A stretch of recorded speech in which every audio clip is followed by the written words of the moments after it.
যুক্তরাজ্যের city minister ও বাংলাদেশে গণ অভ্যুত্থানে ক্ষমতাচ্যুত প্রধানমন্ত্রী শেখ হাসিনার ভাগ্নে টিউলিপ সিদ্দিককে মন্ত্রিত্ব থেকে সরিয়ে দেওয়ার প্রস্তুতি চলছে। খোঁজা হচ্ছে তার বিকল্প। এরই মধ্যে কাকে দায়িত্বে দেয়া যায় তার খসড়া তালিকাও প্রস্তুত করেছে ক্ষমতাসীন লেবার পার্টি। ব্রিটিশ সংবাদ মাধ্যম দ্য টাইমসের প্রতিবেদনে উঠে আসে এসব তথ্য।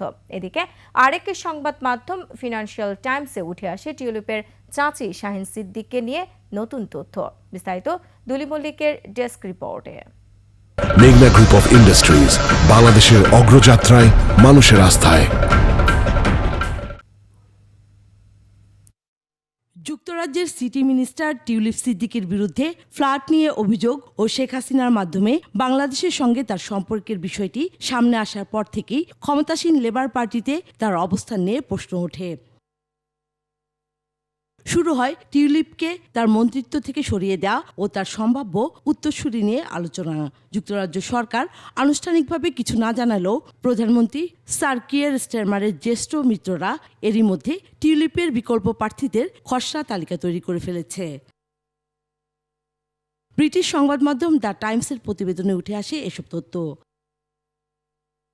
দ্য টাইমস বলছে, নিজের বিরুদ্ধে ওঠা অভিযোগ তদন্তের আহ্বান জানানোর আগেই ওই তালিকা তৈরি করে লেবার পার্টি। প্রতিবেদনে বলা হয়, দলের অনেকে মনে করছে টিউলিপ এখন নিজের দোষ স্বীকার করে নিয়ে সম্মানজনক বিদায়ের পথ খুঁজছেন। যদিও টিউলিপের উপর এখনও আস্থা রেখেছেন প্রধানমন্ত্রী স্টারমার। বিকল্প প্রার্থীর তালিকা তৈরির বিষয়টিও সত্যি নয় বলে দাবি ডাউনিং স্ট্রিটের।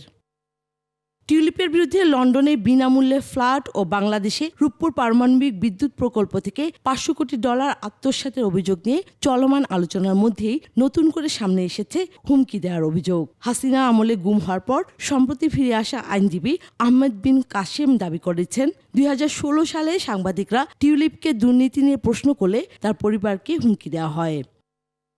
এদিকে ফিনান্সিয়াল টাইমসে উঠে আসে টিউলিপের চাচি শাহিন সিদ্দিকের $10 কোটি বিনিময়ে মাল্টার পাসপোর্ট নেয়ার চেষ্টার তথ্য। দুলি মল্লিক, ডেস্ক রিপোর্ট, 21 টেলিভিশন।